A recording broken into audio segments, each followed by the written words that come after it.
जय मसीह। आज 17 जुन 2020 तदनुसार 3 असार 2077 बुधबार। आज हामी माथिल्लो कोठाबाट हेर्नेछौँ। आजको शीर्षक छ मेरो प्रार्थनाहरूलाई अगुवाई गर्नुहोस्।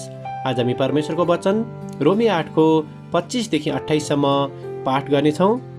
तर यदि हामी आफूले नदेखेका कुराको आशा गर्छौँ भने धैर्य साथ हामी त्यसको प्रतीक्षा गर्छौँ। त्यसै गरी पवित्र आत्माले पनि हाम्रो दुर्बलतामा सहायता गर्नुहुन्छ। कसरी प्रार्थना गर्नुपर्ने हो हामी जान्दैनौँ, तर शब्दहरूमा व्यक्त गर्न नसकिने सुस्केरामा पवित्र आत्माले हाम्रा निम्ति मध्यस्थता गर्नुहुन्छ र मानिसहरूका हृदयको खोजी गर्नुहुनेले पवित्र आत्माको विचार के हो सो जान्नुहुन्छ, किनकि परमेश्वरको इच्छा अनुसार पवित्र आत्माले सन्तहरूका निम्ति मध्यस्थता गर्नुहुन्छ। हामी जान्दछौँ उहाँलाई प्रेम गर्नेहरू र उहाँका अभिप्राय अनुसार बोलाइएकाहरूका निम्ति हरेक कुरामा परमेश्वरले भलाइने गर्नुहुन्छ। आमेन। लेखिका रोमी 8को 26लाई यहाँ जोड दिनुहुन्छ। त्यसै गरी पवित्र आत्माले पनि हाम्रो दुर्बलतामा सहायता गर्नुहुन्छ।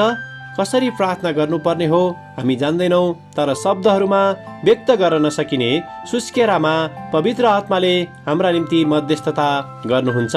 आमेन। लेखिका आफ्नो अनुभवलाई यहाँ यसरी वर्णन गर्नुहुन्छ। मेरो श्रीमान र मैले हाम्रो पहिलो सन्तानलाई उसको 1 वर्षको शारीरिक चेक जाँच गर्न लिएर जाँदा बाल चिकित्सकले भनेका थिए, तपाईको छोरी एकदम नै चनाखो छे, एकदम नै प्रतिभामुखी र आत्मविश्वासी। हाम्री जेठी छोरी मेडिसन त्यस बेलादेखि नै उसबारे वर्णन गरिए झैँ रहँदै आएकी छे। उसकी सानी बहिनी आना भने फरक छे। जब ऊ सानी थिए हाम्रो परिवार बाहिरका कसैले आनासँग कुरा गर्दा ऊ आँखाहरू तल हेरी मेरो घाँटीमा आफ्नो अनुहार लुकाउँदथे। आनाको लजालुपनबारे चिन्तित हुँदै मैले मेरो बाइबल अध्ययन समूहमा ऊ त्यस क्षेत्रबाट बाहिर निस्किएको होस् भनी प्रार्थनाको विषय बाँड्थे।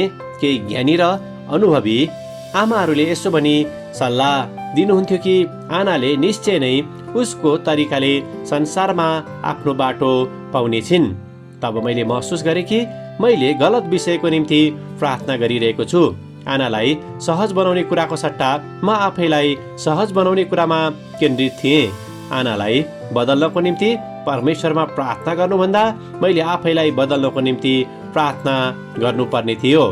जब मैले आफ्ना प्रार्थनाहरू बदले, आनाको लजालुपन बारे भएको मेरो तनाव कम भयो। 9 वर्षको उमेरमा आनाले सबैलाई चकित पार्दै जब अभिनय गर्न र गाउन उनले सुरु गरिन् र यी गतिविधिहरू उच्च माध्यमिक तहसम्म पनि जारी राखिन्। मेरो प्रार्थनाहरूको मार्गनिर्देशन गरी आनालाई आना हुन दिन मलाई सहायता गर्न परमेश्वरले पवित्र आत्मा र मेरा ज्ञानी मित्रहरूद्वारा मेरो हृदयमा काम गर्नुभयो। आमेन। आजको विचार, जब म पवित्र आत्माको कुरा सुन्दछु मेरो प्रार्थनाहरूले अझै बढी पूर्ण रूपमा परमेश्वरको इच्छा पछ्याउन सक्छन्। प्रार्थना। प्यारो प्रभु, हाम्रा प्रार्थनाहरूलाई ठिक मार्गमा ल्याउन हामीलाई पवित्र आत्माको निर्देशन सुन्न सहायता गर्नुहोस्, येशूको नाउँमा। आमेन। आजको लेखिका मार्सी फार, टेक्सास, अमेरिका। आजको प्रार्थनाको विषय छोराछोरीका अद्वितीयताका कारण चुनौती पाएका अभिभावकहरूको निम्ति।